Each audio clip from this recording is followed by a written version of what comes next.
Hello, and thank you for being here.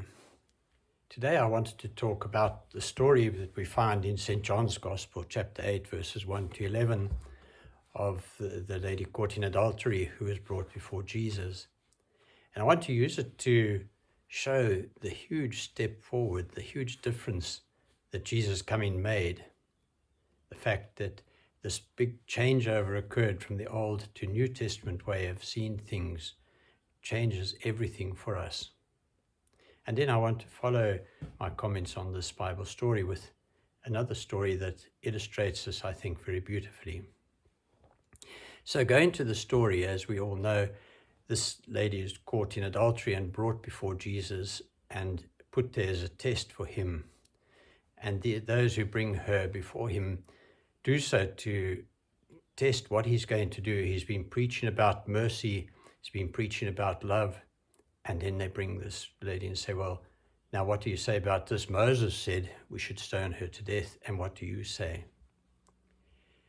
Obviously, this was to provoke a response from Jesus and to see just how deep this forgiveness and this mercy of his really went.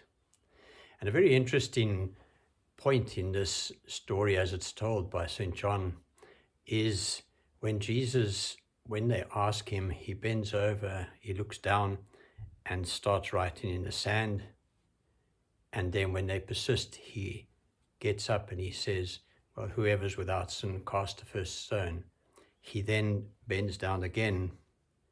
And when he looks up again and gets up again, all of these men have gone and only the lady is left there. And he says to her, does no one condemn you? And she says, no one, sir. And he says, well, then neither do I condemn you. Go and sin no more. This is this beautiful depiction of the difference between the Old and New Testament, because it is true that in the law of Moses, according to the Old Testament law that God's people were living by, that lady would have been stoned to death. Interesting, of course, that the man wasn't brought with her. However, this was the law, that it was very much against ladies at the time. And that was what was seen as being right and just. And this is where, as I say, this great difference comes when Jesus says to her, well, I don't condemn you. Go and sin no more. And it's this fact that Jesus wanted to bring us was this love of God, this lack of condemnation, this positivity rather than negativity towards those who find themselves in difficult situations. And certainly for this lady it would have been very difficult. Imagine being not only caught in your sin, a sin that could cost you, was supposed to cost you your life, but also be brought before Jesus in the temple in front of everyone and have them all told about your sin.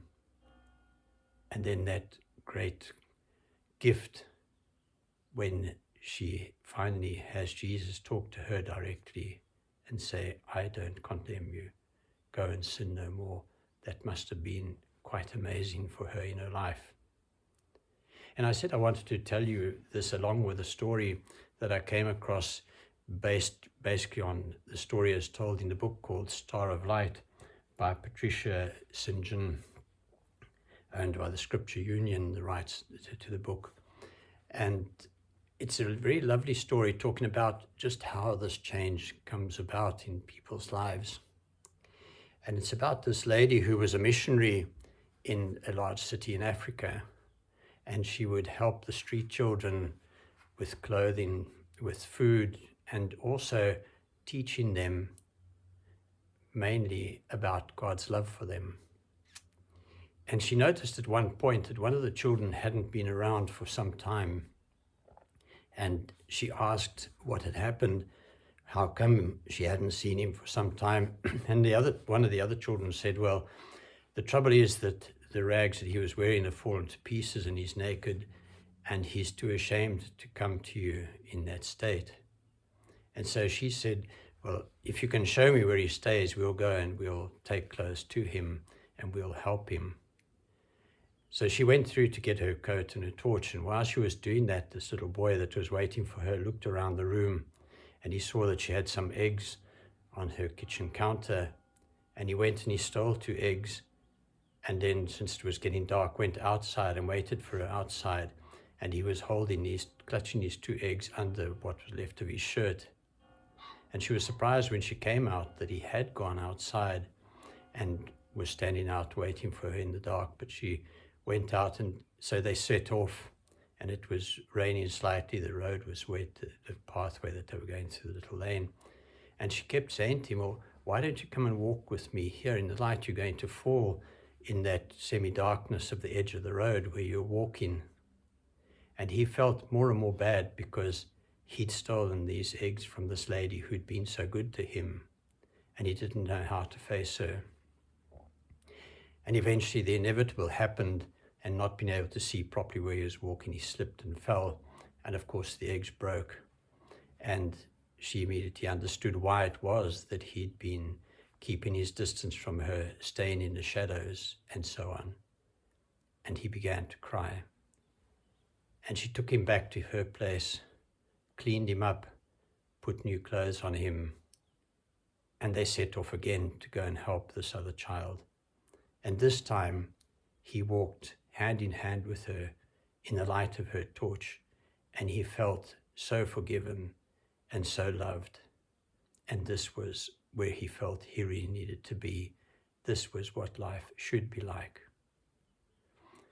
And this story obviously talks about our life with God. We can spend so much time avoiding him, so much time in the shadows, not wanting to come out into the light. But if we'll merely let him see what it is that's keeping us away from him, the things that we're ashamed of, then he will forgive us. He will bring this love to our lives, and we'll be able to walk in his light. We'll be able to walk in safety, and we'll know that we are greatly loved. And this love is what changes everything. And my prayer for you is that you may know that love of God in your life throughout this journey of yours in this world. And may God bless you. Thank you.